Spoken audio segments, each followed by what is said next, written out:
I know you're gonna dig this.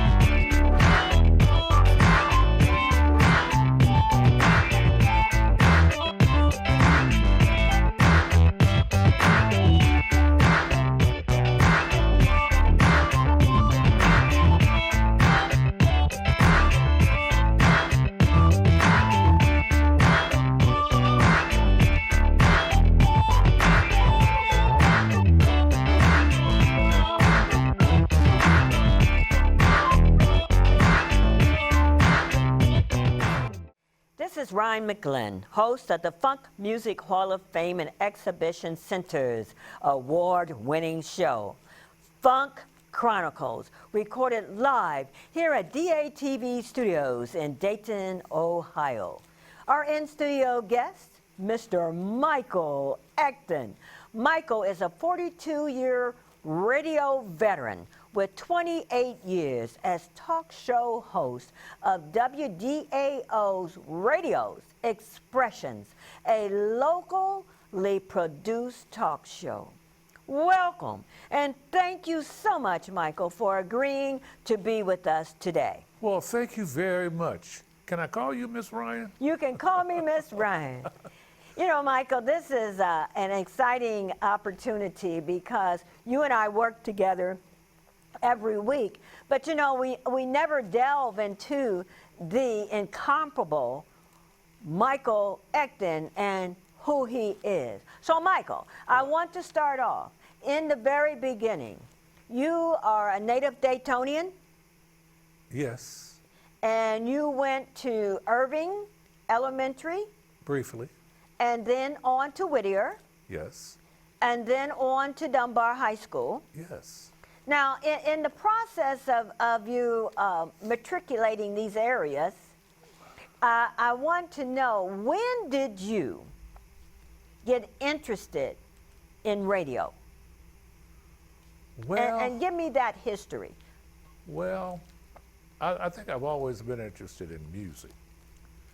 And as far as radio, when I was in Vietnam. So you were drafted into the, were you drafted or did you volunteer to go to the? I was a RA, so that means I joined. And can we go into that for a minute? Yeah, let's do that. Okay, when I left Dunbar, I would have graduated in '66. But I felt that I needed a change.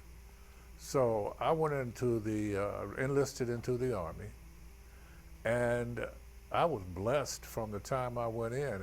After I left basic training, it was, everything else was just wonderful, because I was sent to France, and I spent just about a year in France, a little over a year in France. And then...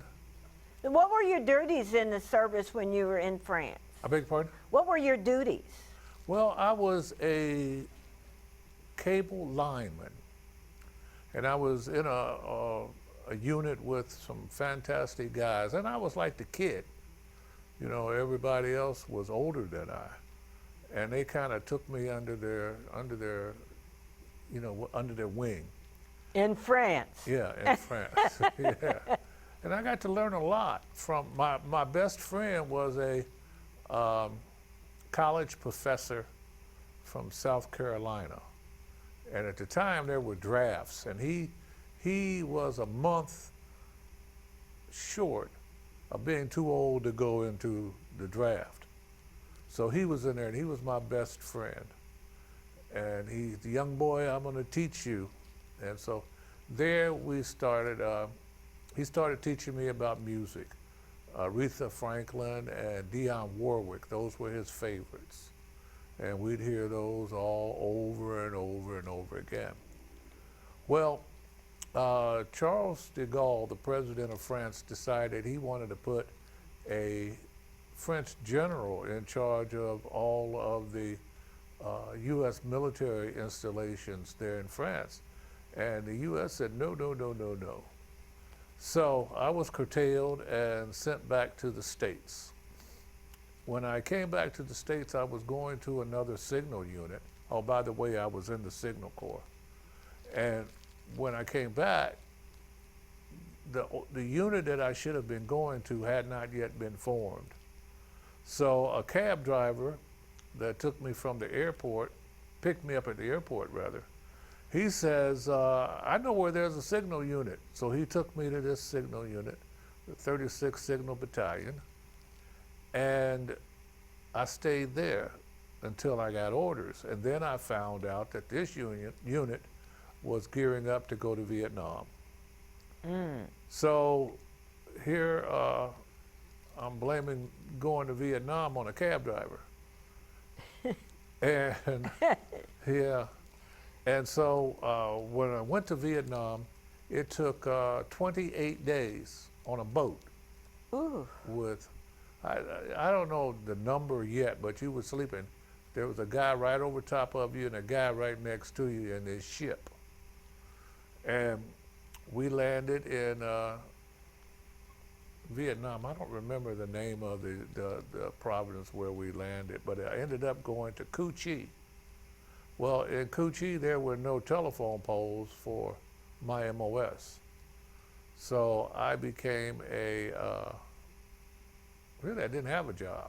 I was just there, digging, filling sandbags.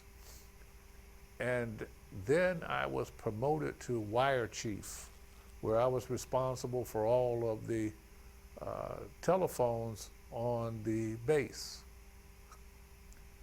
And also a microwave shot up to this top of this mountain. And then they sent me to another little desolate place, and that was Tay Ninh, which was right outside of the mountain. And there was, I was a wire chief. I was promoted to wire chief. And, you know, again, you know, I was responsible for all of the telephones on the base. And that lasted until I was discharged when I came back to the States. But while I was in Vietnam, you know, electronics were cheap. So I had this real nice Sony reel-to-reel tape recorder. And I would get a tape from Philadelphia, a DJ by the name of High Lit. And I'd listen to his show, and I said, yeah, that's what I want to do. Yeah, I want to be a radio announcer for all of those that are here or in my unit. What was it he said? All the elbow benders, teetotalers, and money spenders. That was one of his sayings. So when I came home, I had my tape recorder and was still practicing. I had a radio show in my basement. Didn't go anywhere, but in my basement. And then my uncle, he was with the Moroccos. And during the What was his name? What was his name, Michael? Earl McDaniel. Earl McDaniel. What did he play with the Moroccos? Saxophone. He was the leader in the saxophone. I remember the Moroccos. Yeah, yes. You've had them on the Funk Chronicles. Woo Woo. Yeah. We haven't had Woo Woo, but Oh, you haven't had Woo Woo? no. Oh, okay. I have the wrong show. I'm sorry. But we have had funk. We've had some of the Moroccos. Yeah. Okay. Now, see, there were two sets of Moroccos. This was the first set. And he let me spin records in between intermission as they were playing at Abbey Union Hall. And that was my first taste of being a DJ. Radio, what got me into radio was... Well, let's talk about being a DJ. And you did a lot of DJing around. Yeah. And you know, like even today, we still have folks that do DJing. What is what is special about DJing? What makes you do that, and where does your enjoyment come from? Well, it depends. If you are, because there's a DJ that's in the clubs and that does private sets, and then there's a DJ that's on the radio, and they're two different identities. What's the difference? The radio, you have so many rules and regulations that you have to go by, and ratings, and you have to get ratings. With the club DJing, you get your ratings instantly because you see the patrons of wherever it is that you're playing. You see how they react to you. You know, if they just sit there and look at you, you didn't do your job. But you want to get them up on the floor, unless it's a wedding where you want to make sure that they are entertained. But basically, you want to entertain them. That's what a DJ is. He's an entertainer.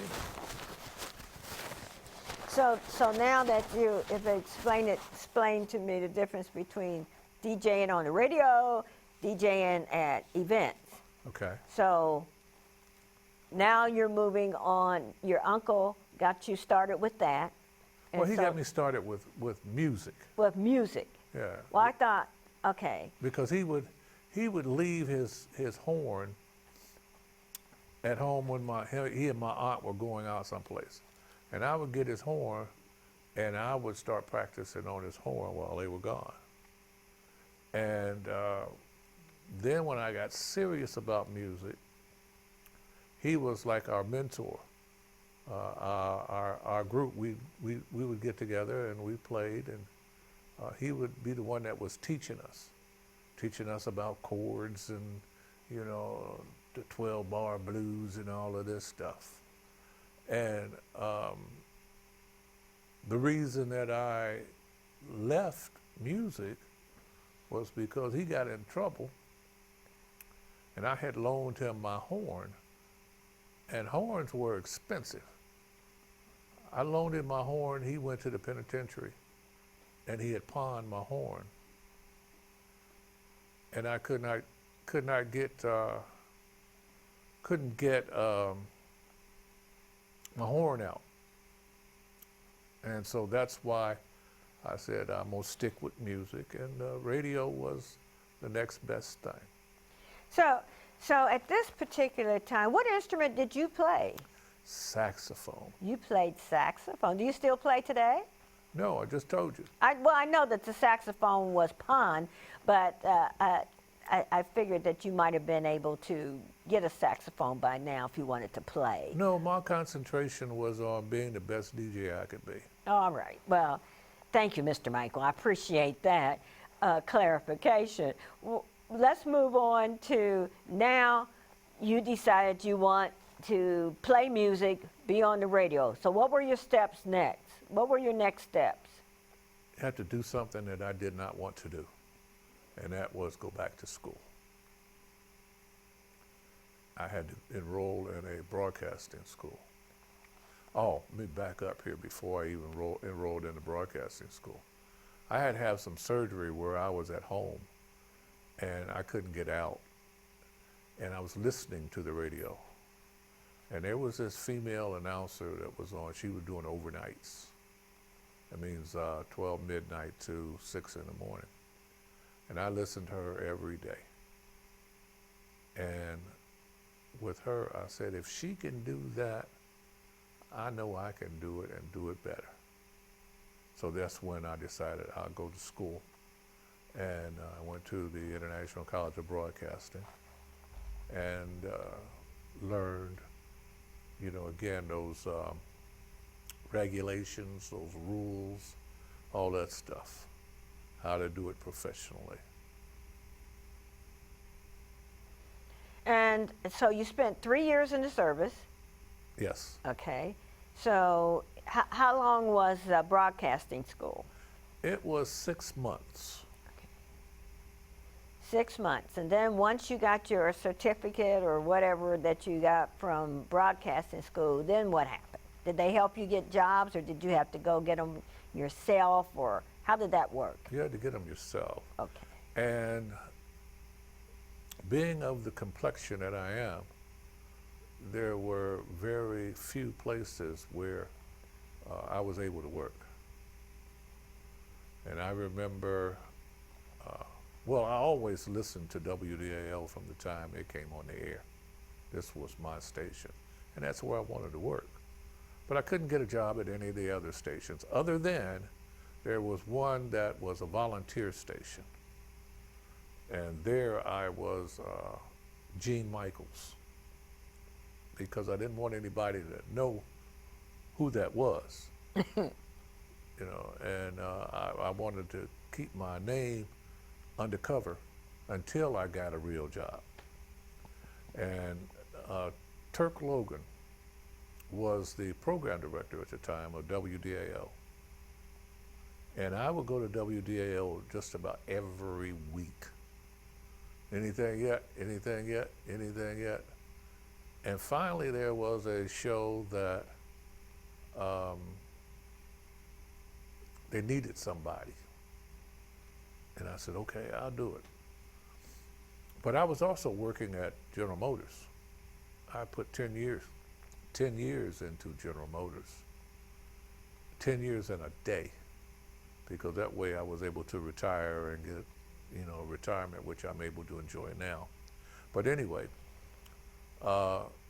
he finally hired me, and I had a jazz show, Jazz with Michael. It was on Sunday afternoons from 5 to 9. And I did a night show as well. But I couldn't afford to give up the money that I was getting at General Motors to go, you know, entry-level radio. So I did both of them. How long did you do that? I don't even remember. It was a while. But again, there came an opening. And that opening was one of the callers that calls my show today. He goes by the name of Ground Zero. He had left and went to California. So that created an opening for me to do 8 to midnight, or 7 to midnight, one of the two. And I got in there and started rocking that. And then I was promoted to afternoon drive. And from afternoon drive, I went to, no, I was music director during afternoon drive. That meant I selected the music that was played on the station. And then there were some changes, and I was made program director. Now, at the time that this was going on, was that where WDAO was over on Cincinnati Street? Yes, that's where I matriculated. Oh, yes. See, I have to tell this. Ryan sends me, or Miss Ryan sends me these words. I think they come just about every day. You know, and what she says is that she's trying to broaden my vocabulary. But I have to look those words up to see what they mean, or even to pronounce them. So that's, matriculate was one of those words. But my career was, it's all been at WDAO. And we were 1400 Cincinnati Street until we went to AM. And when we went to AM, we moved several times, the location. We were in Westtown, we were downtown, second in Ludlow, and we then moved to the home that we have now in the Wright Dunbar district. And Jim Johnson allowed me to go through all of these changes, and there was some times when you know, I would mess up, but he stuck by me, and now we have a great working relationship. Who are some of the DJs that you had an opportunity to work with that WDAO actually gave them their start? Well, the ones that I worked with, Mack J. Pettigrew. Mack J. My daughter was, "Mommy, Mack J's on the radio." And then there's Lankford Stevens. Lankford Stevens. Dwayne Cisco Horde. Dwayne Cisco Horde. Kenny Ray Tevis. Kenny Ray. Long John Silver. Long John Silver and Miss O. Is it Barbara O? Or? No, I never really worked with Barbara O. Okay. I've done it, had her on as an interviewer. There was Stormy. And then I've had so many that were, and I hate to use the word under me, but I trained a lot of DJs that went on other places, other towns, and but radio is a business where it changes. It changes. I mean, you can think about from the time that you began, and we're thinking about Funk Chronicles, and the funk coming in, the radio, the 70s, the 80s, all that music changed, and even how you got your songs on to be played. A lot of times when a song came out, they would come to the studios to promote their music at that time. So Sure. Who are some of the artists that you have met during this during your radio time that sticks out in your mind? Oh, man. Oh, I don't know. I don't think I'm familiar with that group. Yeah, they came right after Oh. Gee Whiz, one of my the one who I admire the most was Roger Trotman of Zap. We had a great relationship, and he was a great guy. But then there were Gerald Austin with the Manhattans, Phyllis Hyman, Charlie Wilson, but he was the Gap Band.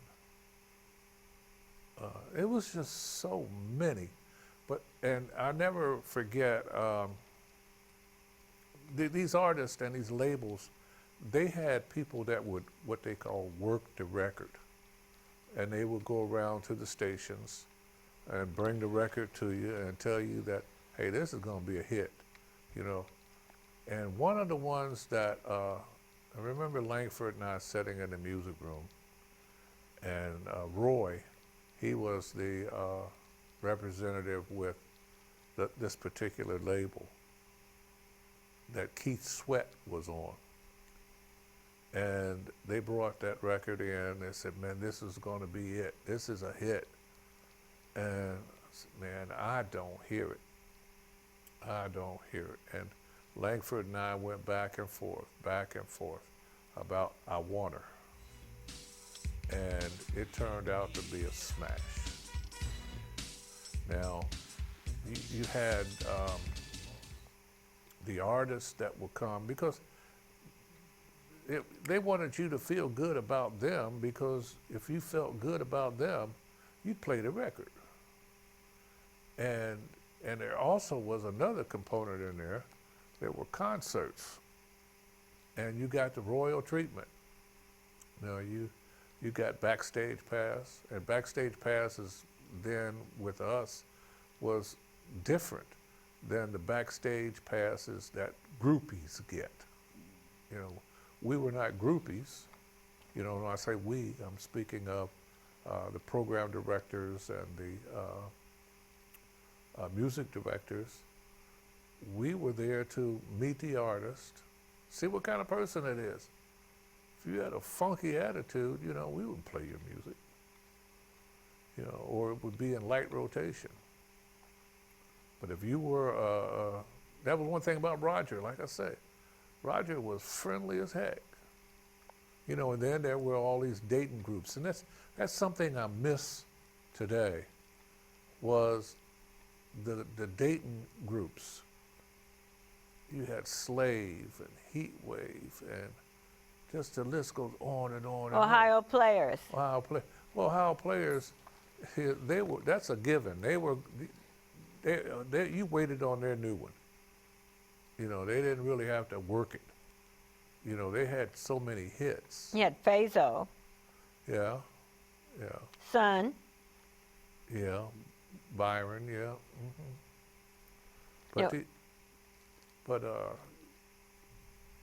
Mm-hmm. Music was just great. And today, man, I can't even pronounce the names of these artists. You know, I'm glad I'm doing talk now. Well, you know, when we think about you were in the height of radio when the funk was very popular. Yeah. And being able to experience true music. You know, today, most of the music today is, I call it manufactured. But we were talking about true artists that if you brought in the studio, they might sing for you a cappella, and it would be on key. And you know, and you're back in the day where there was the Lakeview Palladium, and there was the Wamplers and the Hare Arena, the Memorial Hall, where all these artists were coming through here, and then Dayton had its own. And just to change the subject just a little bit, how do you see the importance of Dayton promoting a Funk Music Hall of Fame and Exhibition Center? If I can take a line from one of the presidential candidates, it is what it is, and you can't take it away. If you talk about music and you talk about the Midwest, you've got to talk about Dayton. You've got to recognize it. Again, it is what it is. And you know, you said that a lot of the music, I think the term you used was manufactured. Yeah. Yeah. Well, I used to feel that way. But Larry Trotman and I had a conversation about the sampling, how musicians were sampling other musicians, because I didn't like it. But he shared with me that they've got to work that. It's a skill that they have to perfect. It may be manufactured, but all music is manufactured. I guess when I said manufactured, Michael, I was thinking of that, you know, you can get a keyboard, Yeah. and it can play every instrument. There you go. Whereas in the days of the Temptations and our artists of Ohio Players and Slave and Heatwave, you actually had musicians doing those sounds. Well, that's a musician that's doing that synthesizer too. Oh, okay. You know, he just don't go in the music store and buy one of those keyboards and come out and make a hit record. He's got to learn it. He's got to work it before he gets a hit. And he's got to love it. And that's one of the things about music is you get in it, it's in your blood. You got to love it. And it's no matter what format you take up, be it R&B, be it funk, be it gospel, be it jazz, you got to love it. And like I say, it gets in your blood and it's there. It's gonna be there. Now, tell me, Mike, you've been, Mr. Michael, you've been in this business for over 40 years. Uh-huh. Name 3 highlights and 3 things that if someone else was interested in a career like this, what would you suggest to them? What are 3 highlights in your career? I know you've had more than that, but just to give us a sampling of something that sticks out in your mind. And again, it's you gotta love it. And I get a highlight every day. You know, and the big part of it is making it work. When you and I started working together, you know, I didn't know how it was going to work. Oh, I could tell that. I could tell you were not happy about a fluff and stuff. I could tell. Oh my goodness, we've grown a long ways in the 10 years. We've grown a long way. Yeah, but you know the thing of it is, so many people stop me and talk positively about our show. Said, I don't want to give you the big head, you know, or anything, you know, let you think that it's all about you, but but that's what you get when people say, because it's all about, it's for them, it's for your audience, you know, and if they love you, if they like you, that's a highlight, you know. But if they call you names, you know, you won't be there long.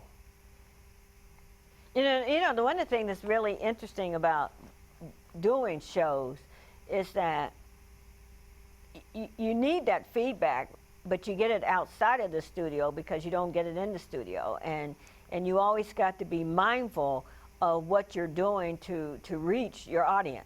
Yeah. And I mean, you have to keep that in mind. Well, yeah, you get it inside the studio, and that's something I had to learn because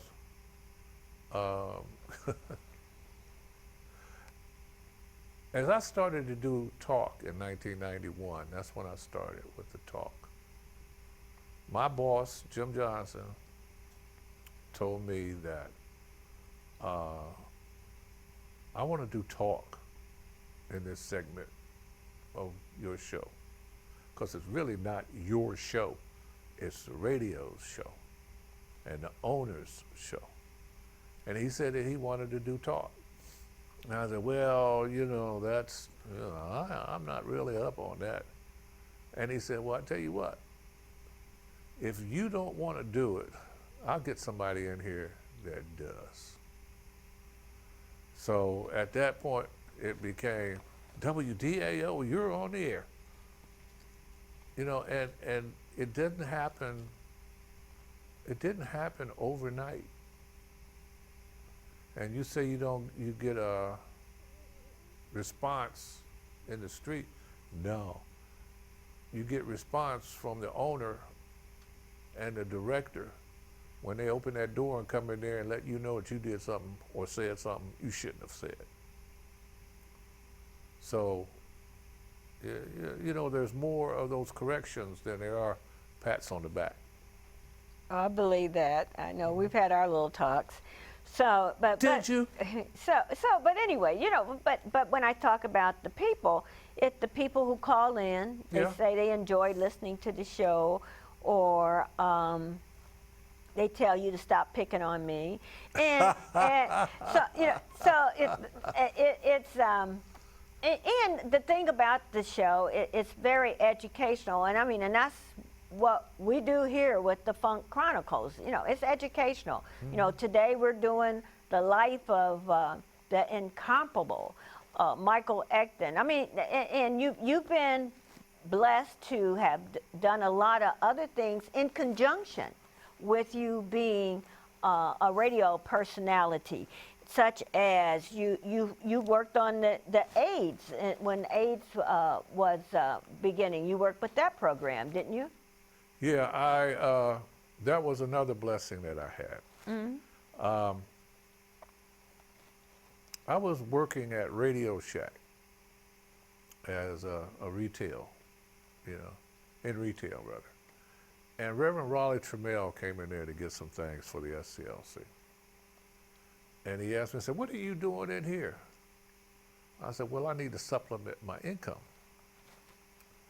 The next thing I know, I am the program director of the race program with the SCLC, reducing AIDS through community education. And I worked with him as long as that grant lasted. So people have come into my life that have helped me to grow into things that I never knew that I would get into. And you've been blessed. I was there to be inducted into the Broadcasting Hall of Fame, which is really such an honor because it's your peers that recognize you, to put you there. Yeah. Tell me about that experience. That I was there to see you strutting like a peacock, but You saw me crying. yeah, well, Yeah. we were just learning then how to do selfies. But go ahead. Yeah, that was a day of gratification. But, you know, there's something in there because after doing that, you know, I picked up this title of legend. You know, you're a legend. And I don't see that. I don't see that. I don't think that longevity makes one a legend. I have been blessed, like I said, to have this long career. And it's been really, really a blessing. But I think also, Michael, that you have what we would consider the voice. You know, if we hear you on the radio, we know that voice is Michael Ecton. That voice. Really? And so you know, so they have labeled you the voice. And that's a compliment because that's a signature. That's a signature for you. But everybody has that. No, everybody doesn't have that. Yeah, they do. No, they don't. But I'm not going to. Booker T, I'm going to disagree. Now, you know, I can listen to tapes of the show, fluffing stuff, and I can tell that's Ryan. You know, and you've got some substance to go with it. You know, you've got some acknowledgments. You know, you're a legend, but you don't go around saying you're the legend. You know, other people do. Well, you know, the thing is that when you're in a community like Dayton, Dayton has a lot of people that have done significant things and so many that have done so many significant things that we kind of just take it for granted, and we just go along with recognizing that, oh, that's Michael Ecton, that's the voice of WDAO. And you know, the other thing that's really, I think, fascinating to me is that WDAO, after Bud Crow, became a totally African-American owned station and is still in existence. Yeah. There's a lot who have come and gone. Since we've been there, that in business, that they've come and they've gone. Yeah. And WDAO has had the blessings to be able to withstand and giving back into the community every year for what's that we do in Christmas?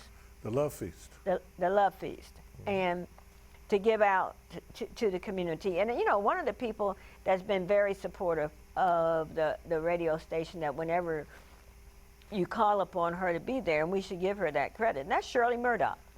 My friend Shirley.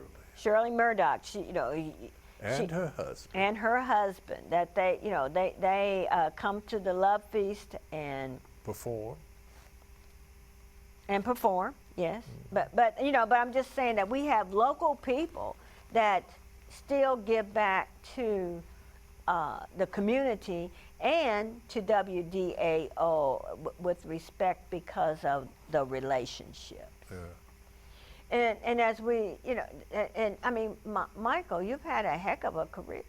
I mean, you've been a top 10 man, haven't you? I got that award too. Yeah, I just want to, I know that at times you pretend to be humble and express some humility. But I just want to know that we're very proud of you, and especially that you come from Dunbar High School, which, and that we wish you so much more in your career. We thank you for coming and sharing your story with us, because this has been the story of a legend, the story of a voice. I'm talking. the story of a voice in our community, and it would only be appropriate that we acknowledge you, Michael Ecton, on the Funk Music Hall of Fame and Exhibition Center's Funk Chronicles. I see your finger. Go ahead and speak. A deacon. We forgot to add that you are a deacon at Mount Olive Baptist Church. Yeah, I matriculated into But I just want to say, as you were giving my education history, the schools I went to, we went to school the same school. And Ryan, well, no, I'm not even going to tell him. Anyway. So typical. So typical. She was beautiful. And she's a cheerleader with her little cheerleading outfit. Maybe I needed to go back to that time when I still wouldn't get any play. No, you wouldn't, Michael. But and where we are at this moment in time is the best place for us to be. I want to thank you, Michael Ecton, for being on our show.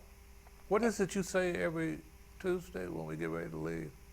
I say on Tuesdays, you don't have to move to live in a good neighborhood. You just need to make up in your mind that the neighborhood you live in is good. And make it funky, baby. Now, this is, I'm talking. This is Rhine McLin, host of the Funk Music Hall of Fame and Exhibition Center's award-winning show, Funk Chronicles. Until the next time, keep it funky, keep it funky.